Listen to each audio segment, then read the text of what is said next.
Hey everyone, we got to talk about the rumors around the Vancouver Canucks. ELIAS, Pettersson, Noah Dobson now for the New York Islanders. There's a lot of rumors sparking up.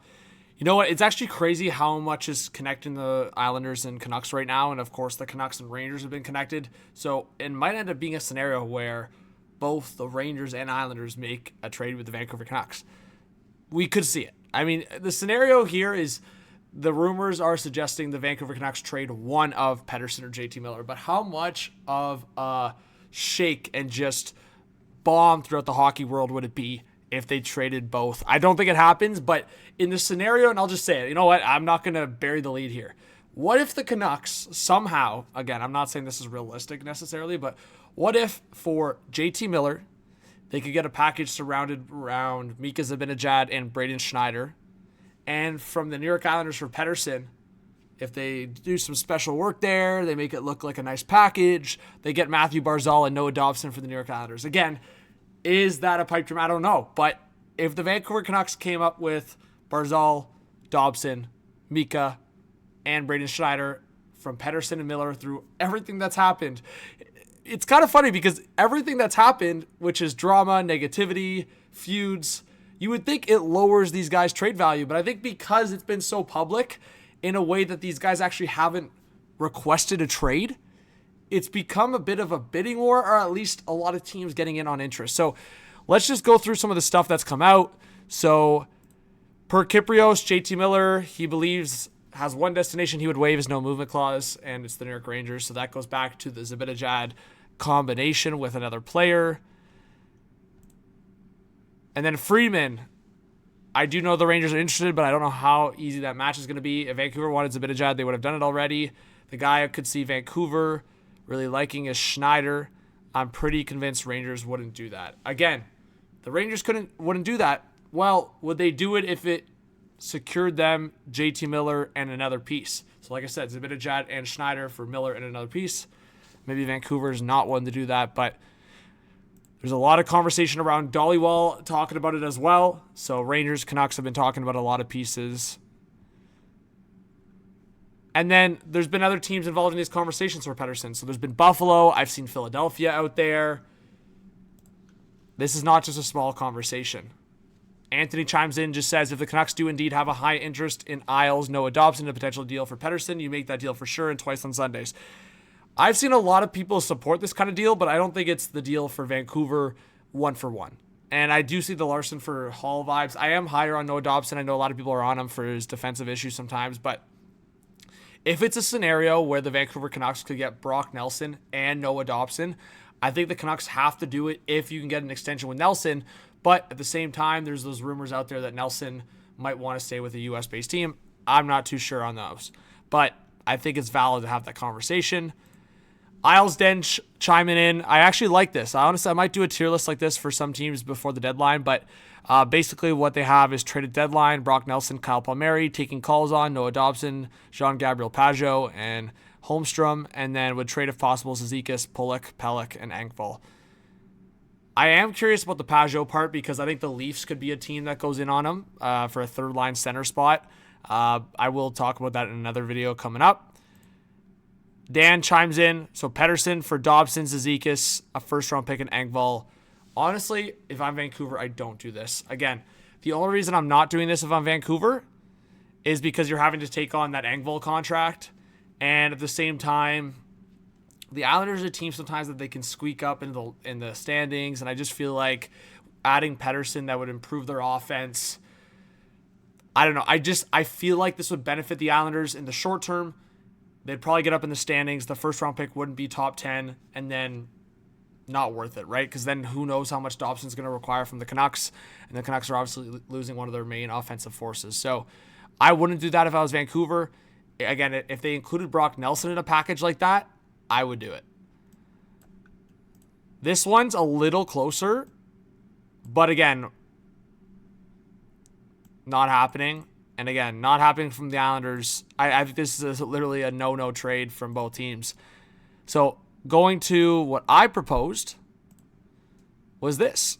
So if it's an Islanders-related trade, I would go Dobson, Brock Nelson, Danny Nelson, prospect. We're seeing him right now in action. Second-round pick for ELIAS, Pettersson, and Desharnais. Again, this is a lot for the Islanders to give up, but the way I see it for the Islanders is Pettersson is the replacement for Brock Nelson, 100%, but also a major upgrade. Noah Dobson struggled defensively. He's basically the push to get this trade done. And because you're basically in a bidding war potentially with other teams, Danny Nelson's second-round pick is what locks you in. Again, you could probably argue to take the second-round pick out and that Dobson, Brock Nelson, and Danny Nelson's enough. But on the flip side, I don't think just a second-round pick. I think it has to be either one attractive piece or the Danny Nelson second-round pick aspect. There's got to be more on top of Dobson and Nelson, who are, at this point, rentals in a way. Obviously, Noah Dobson's got team control, but ELIAS Pettersson is locked up long-term with the cap going up. So I see that perspective. Again, I think there's a lot of teams going in on these conversations. Speaking of the Islanders, though, I think they are going to be busy before the deadline. So just while we're on that topic on this video, I thought I'd pull this up from a user on Puck GM. I could see Palmieri being a target for the Lightning again. It would have to be retained. Brock Nelson to the Jets. I mean, I will say I could see Nelson going home to the Minnesota Wild. I could see him going to the Winnipeg Jets. I could, of course, see him being included in a Pettersson trade. But Nelson to Winnipeg would make a lot of sense, especially if he's 50% retained and the Jets get an extension from him. I'm not trading Brad Lambert unless you get an extension from Nelson. So for me, I would swap this out for maybe like a first and a second instead of Lambert, and maybe that gets it done. I mean, a first, a second, and a fifth for Brock Nelson, is that enough for the Islanders to do it? I think it might be. But Brad Lambert, I'm only doing that if you get a good commitment from Nelson to stay. And then again, we just talked about it. The Leafs going after Pajot. I think a second, fifth, and Nick Robertson would get it done. But you need the Islanders to retain 50%. That would be huge. But I'll revisit that on another video as well. Let's see. This one, also Islanders related, and it goes back to similar to what my proposal was, except no Brock Nelson, and it's a 2025 first-round pick from the Islanders. I do think this structure is pretty good. I think this is actually very similar to the Horvat trade structure, except, I mean, I'm higher on Noah Dobson as a piece going to Vancouver. So, and again, talking about the Pajot-Toronto thing, this is interesting. I don't know if the Islanders Devils make an in-division trade, but that one's actually good value. It's interesting. And then going back to the JT Miller Vancouver New York Rangers thing. So is that enough for JT Miller? I'm not sure. But this is interesting in terms of a Rangers retool, some of these moves. Vinny Trocheck going to Buffalo. Keandre Miller to LA. I think the value's basically there. Like, Brendan Othman's going to be a good prospect. I think he could be as high as a top 6 forward. Zachary Jones has showed more progression. That's an addition for Vancouver. I think in this scenario, if the Rangers took back the contract of Desharnais, I think Vancouver might be enticed to make a move like that. And then again, Zibanejad and Pettersson, fellow Swedes on a line together, that could make some sense. This one also probably is the ideal one for Vancouver. If they got Braden Schneider and Mika Zibanejad, as I said at the start of the video, I think they make this trade. They've got to. I think if the feud is real, if there's any truth to it, I think they got to consider it. But again, this is what I said at the start of the video. Could they do something that, like, could they go in the path of trading both Pettersson and Miller? It's a conversation. Philly's the team here.